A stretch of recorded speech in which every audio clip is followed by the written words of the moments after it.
Oh, hello there. Why am I on the floor? You know, I don't actually know. Hi, I'm Lexi, ED nurse by day, sewer and history nerd by night. So today we are going to be doing a sewing video. We're going to be making 2 dresses. So, the first dress we'll be making should be fairly easy, and I'm hoping it'll only take a couple of hours. And it will be for a works Christmas do, which is sometime in December. I don't know. This is the fabric we're making it from.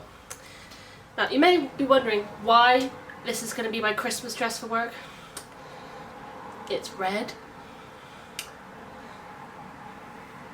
I can't even know the reason why this could be a Christmas fabric, but it's red and I like it, so this is what we'll be making out of. The things you'll need to make this dress are stretch jersey fabric and bias tape. First, lay out your material, fold it in half, then place your pattern on top of it, cutting it on the fold, and cut it out. Or you can make it up as you go along. Depends how you feel. Also, don't judge me, but I couldn't stay in the dress and cut out the fabric. It was way more comfortable in my leggings and a cotchy jumper. Once you've got your 2 pieces, overlock the edges. I personally overlock everything, mainly because I paid a lot of money for this machine and I will use it as much as possible. Plus, I don't know how I ever sewed without one. One may ask why I've got white thread on my overlocker rather than black so it matches my fabric. Well, that's because I'm too lazy to rethread my machine. See, it's very complicated. It's a lot of effort to rethread this machine, and since I'm not going to see the right thread anyway. So, once you've hopefully not been lazy like me and overlocked with matching thread to your fabric, sew the 2 bits together. So you should have 2 sides of the dress, sew it together, and since we're using a stretch fabric, use a zigzag stitch. Once you've sewn the 2 pieces together, try on the dress and make any alterations you feel you need to the dress. Now we're sewing on the bias tape. Sew on the back and then the neckline before we add the straps.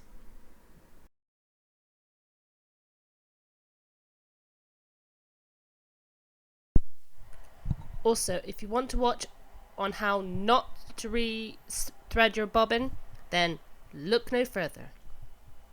I've already done this like a million times, yet I still got it wrong.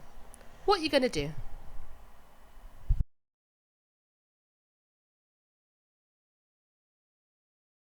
Another pro tip, if you're going to use bias tape, don't let it get tangled, otherwise you'll get frustrated just like I did here. Once you're happy with how the bias tape looks around the back and the front of the dress, we can now sew on the straps. And then we sew the bias tape on the hem of the dress. Now, I actually prefer doing this than hemmings. I hate hemming dresses, but this was actually very fun and very easy. But who else hates hemming dresses? Bane of my life. And now for the grand reveal.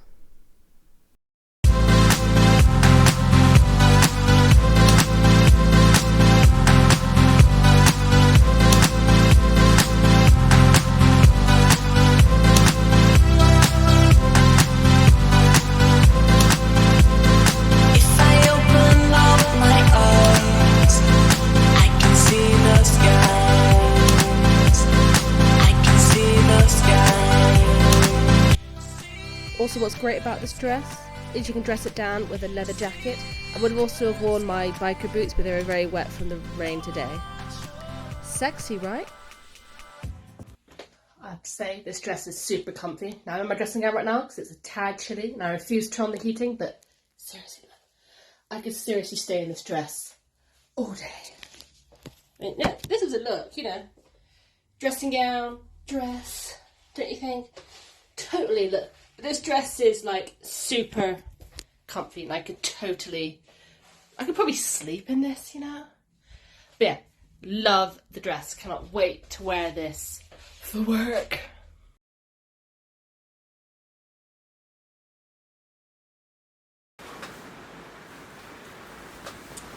So this will be the material we'll be using to make the second Christmas dress. So as you can see, it's very Christmassy. This is actually the Cameron tartan. So the reason I'm using a tartan, well, one, because it's very Christmassy and I love it, but also because my granddad was Scottish and he was in the Cameron Dragoons in the army when he was fighting World War II. This is his badge. I don't know if you can see it there. Is it gonna do it? There we go. And I thought it would be a nice way to honour him and make a Christmas dress in honour of my granddad. Unfortunately, he is no longer alive, but it doesn't mean I can't make a nice dress in honour of my granddad. Now, this isn't the actual tartan that he would have worn. They don't actually make the tartan that he would have worn anymore. And the one, I can get it made, but it would cost me like 50 quid a metre, and there's no way I can afford that. This is the actual tartan that he would have worn. They make little strips of it, but not like big metres of it. So, yeah, this is the tartan that he actually did wear when he was in the army. So, it would have been cool to actually make it out of the actual tartan that he would have worn. But alas, I can't do that. So instead, we're going to make it out of this very lovely, lovely tartan material. So, let's go. Just look at that lovely British weather. I mean, just couldn't ask for a better day to stay inside and just sew, could you really? So, lay out your material and cut out your pattern. I've already made a version of this dress, so I know the pattern fits really well, but I'd always recommend making a mock-up for you to use before you actually cut out your actual material. The red fabric you see me cutting here will be my lining. The pattern doesn't actually call for lining, but it gives the dress more shape and I like linings, so I'm doing it. So once we've cut out the skirt, we overlock everything, especially this tartan material, because it frays really, really easily, and trust me, it will make your life so much easier. Once you're happy, start pinning all the pieces together.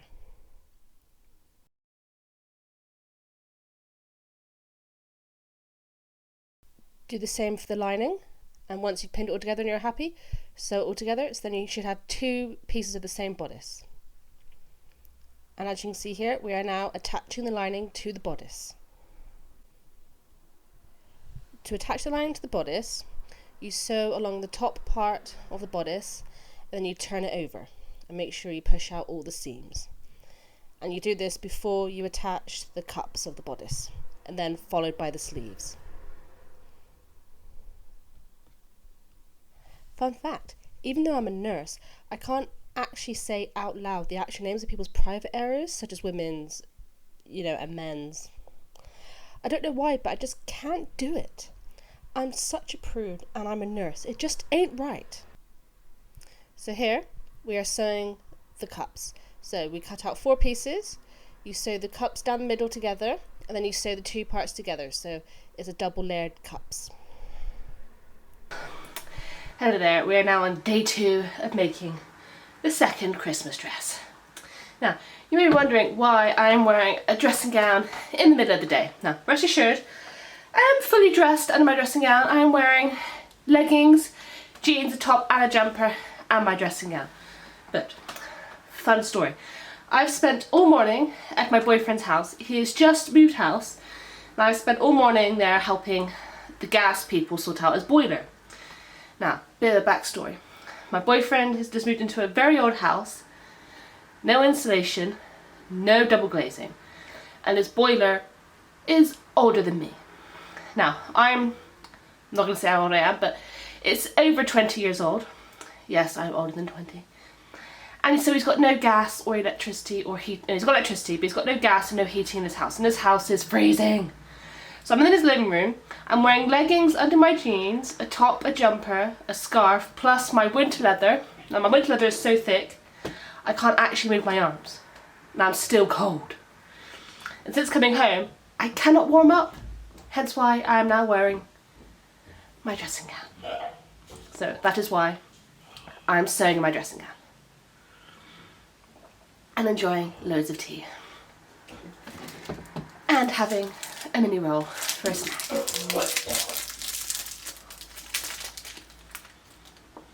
You alright, Joe? Yeah. My housemate's vomiting.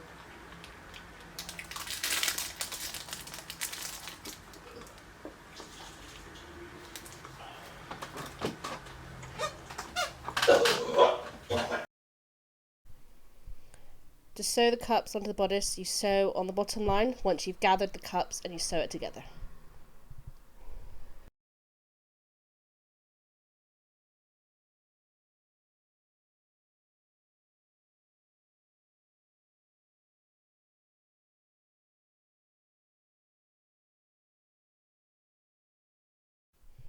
Now we are doing the sleeves.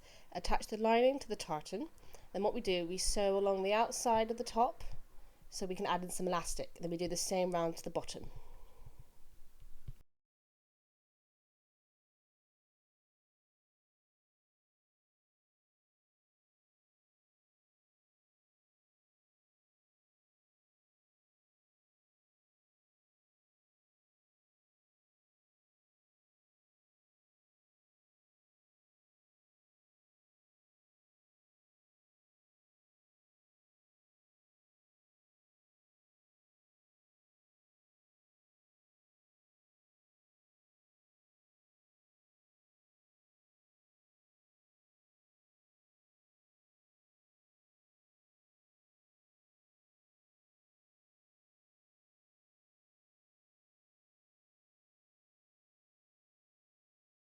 Then once the sleeves are done, sew them to the bodice. Nice and easy.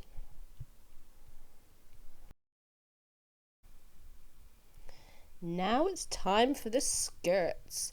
So overlocking, overlocking, overlocking. Once you've overlocked the skirts, both sets, the lining and the tartan, we then sew the skirts together. Now the tartan I just had one big piece, so I didn't need to sew that together, but the red lining I didn't have enough material to do one big piece, so I had two separate bits that I had to sew together. So here I'm just cutting out the boning for the back of the bodice. So the pattern actually calls for a zip, but I hate sewing zips, and also I wanted to do a corset back, so I'm just adding in the boning before I then add the grommets or eyelets. I don't actually know what they're called. Some people call them grommets, some people call them eyelets, but I never know what to call them.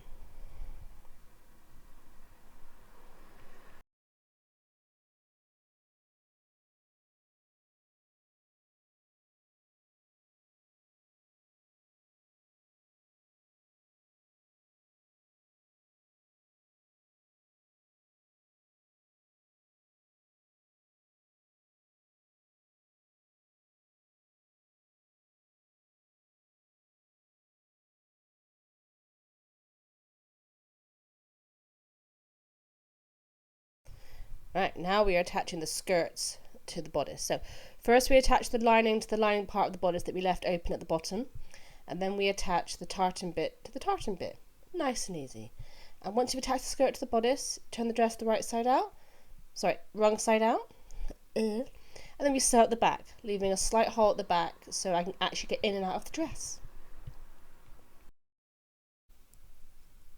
And then make sure you finish off the skirt by making sure you hem the bottom of the lining and the tartan. The lining should be slightly shorter than the tartan.